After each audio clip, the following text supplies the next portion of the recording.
We get to kickstart the hour with a little college football talk, a lot happening in the SEC. So we welcome in our pal Brooks Austin. Once again, great to have Brooks back, SI Fan Nation's director of Cruton. And let's start with what's going on in the conference before we get to Georgia, a team you cover pretty closely here, Brooks. Head coach Jimbo Fisher, he's out at A&M. You just posted a video about this. What do you feel about where the A&M job is at now that all these coaches, Dabo Swinney and the like, getting asked about that opening at A&M?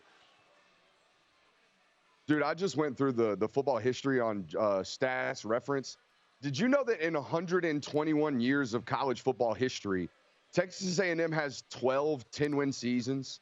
They average 10 wins once every decade. This is not like one of these historically great jobs. It's just one of these jobs that's invested in at a historical rate. Their fan base, to their heart, great on them. They support that football program like they win national titles every year. And the honest fact of the matter is they just don't. And I don't know what it is about that football program, but over 121 years, as soon as they have a good football coach, the guy either retires for 25 years and goes to win on a national title like Gene Stallings at Alabama, or Alabama just steals them like they did Bear Bryant. So I don't know why everyone goes out with the take of this is a great job, because yes, they will pay you a bunch of money, but when you're done, you either go somewhere else to win or you just don't go anywhere else. So I don't know who they ultimately end up hiring, because everybody and their mama has already said, no, it ain't going to be me. I ain't going there. Brooks, listen, you bring great knowledge on this show, but I'm going to object to a couple of things you said. First of all, I lived in the Lone Star State for a dozen years, so I know all about that cult down in College Station. Second of all, this is a program that won a national title fairly recently, 84 years ago. They finished in the top four once in that time. Once, folks, 2020. That was the last time they finished in the top five in the college football rankings. Brooks is absolutely right. These people think they're Alabama, Oklahoma, USC, or whomever else you want to throw into the mix. And the reality of it is they're one step above Texas Tech. They can't get that through their heads, and they seem to think they can go get Dan Lanning or anybody else. Why would you want that? Unless you just sit there and say, listen, I'm here for the money grab. I'm not even going to coach. Just fire me. I signed the contract. I talked about it last night. Why wouldn't they go hire a football coach like Jed Fish? All these other names that keep getting thrown out there, these are flashy names that you're going to have to pay or put $20 million a year in front of. And then guess what? You're probably going to be in a very similar situation, because if he just has one good year like Jimbo Fisher did, you're going to tie yourself down to another decade of them. I thought that was one of the bigger, mistakes that's been overlooked in the last couple of days. Yeah. Everybody's laughing at the $76 million that they're giving them. Guys, they signed up for another 10 years of this 30 months ago. This was a colossal, group of decisions that ultimately ended up in $76 million worth of failure that comes directly out of their fan base's pocket. I know we talk about their fan base's expectations, but, dude, if I was giving that kind of money to a football program, by God, they better be winning, or else I'm going to be upset. But I don't think it's necessarily their fan base's problem. This is a history of bad decision-making from the athletic department, it seems like, out there at Texas A&M. No question. I don't know how Bork still has a job there. It's shocking to me that he's still employed. This was a bad hire to begin with. Look at the cupboard that was left at Florida State. Brooks, I want to go to a game on Rocky Top on Saturday, a rivalry game here between Tennessee and Georgia.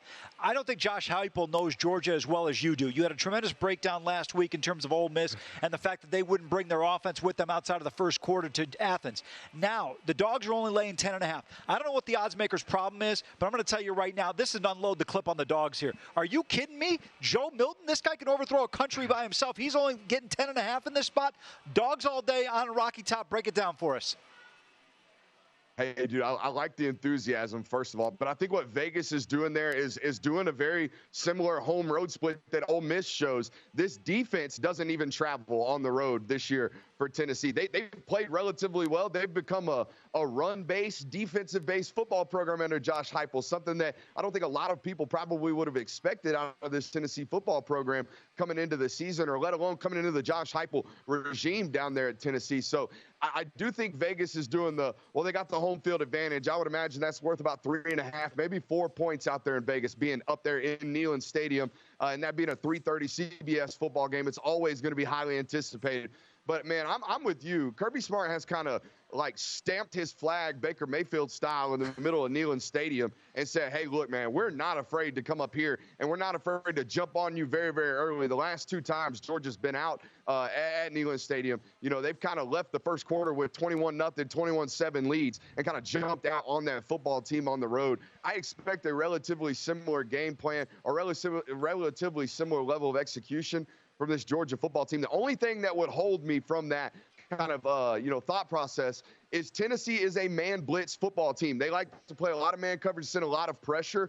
The only 2 other football teams this year that have kind of showed that same game plan against Georgia were South Carolina and Missouri. And those 2 football teams have held Georgia under 30 points, the only teams to do so this year. So they have a relatively similar game plan to the ones that have kind of been able to play with Georgia within a couple of scores. But I'm with you. Just way too much talent right now and way too much of a one-dimensional football team from Tennessee that's relying way too heavily on running the football against a program in Georgia who, let's be honest, you just don't run the football against them unless that's your entire game plan that day. We're just going to run the ball a la Auburn this year. Ben, Hendon Hooker, Darnell Wright, and Jalen High are not walking through that door. No, they are not. In trouble. No, they are not. 10. You can still find 10s out there in the market. Circa and DraftKings have gone to Georgia minus 10.5. First half spread, too. Brooks, you're talking about that angle coming out immediately, planting the flag, looking good for the dogs on the road.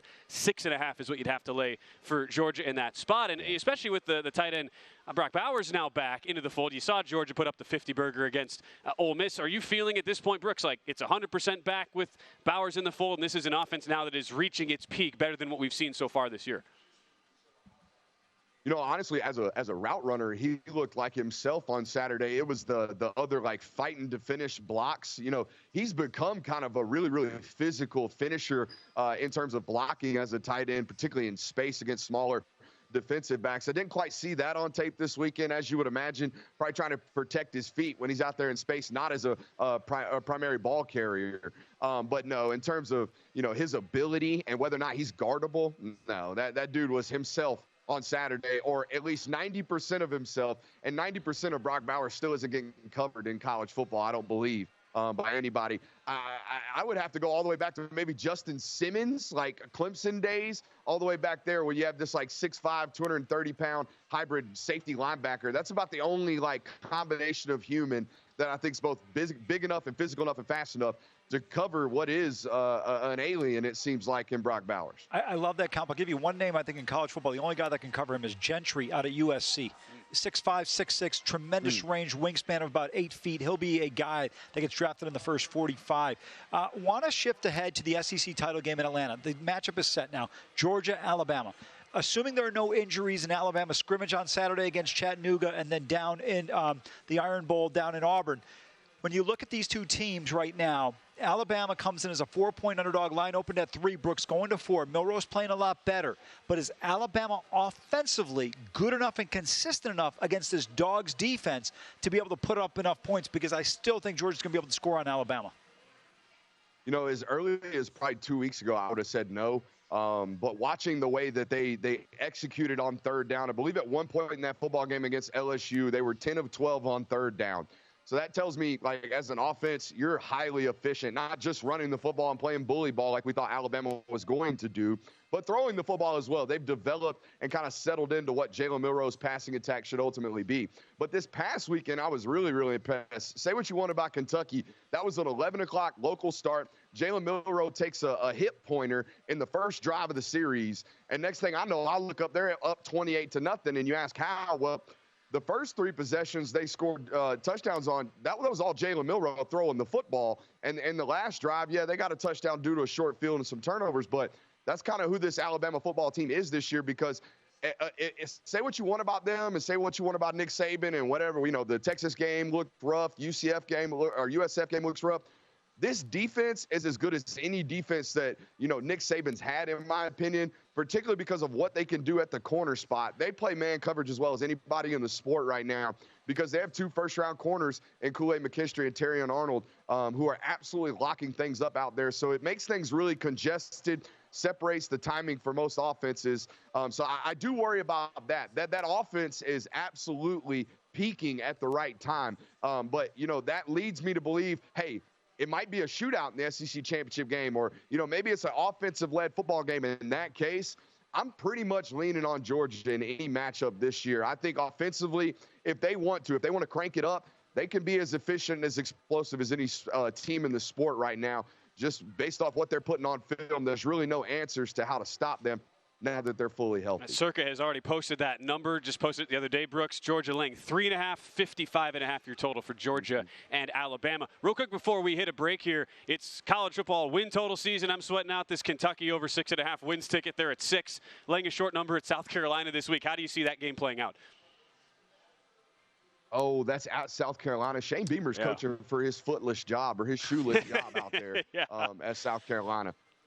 So I would probably take them. But then again, Mark Stoops has made a $6.5 million annual salary off beating the bottom end of the SEC. So if Mark Stoops wants to keep the momentum rolling up there at Kentucky and keep that, buyout outside of the discussions for their booster club, this might be a football game he wants to win, because if you're losing to less than 500 football teams, then you aren't Mark Stoops at Kentucky. You're just the Kentucky football program that's not living up to standards, which are beat the bottom dwellers. Yeah. That's the standard for Kentucky. As Amal likes to say, Midnight Madness is already here. So listen, I was talking with with Brooks during the commercial break, and I said, why the hell does Mark Stoops have a $51 million buyout? How much John Calipari got a kick in to fire him too? Just give me one. That's all I'm saying, Mark. Come on, man. Again, Brooks Austin, you can follow at Brooks Austin BA, SI Foundation's Director of Recruiting, Dogs Daily Lead Editor. Always love having Brooks on. Thanks, man. We appreciate it.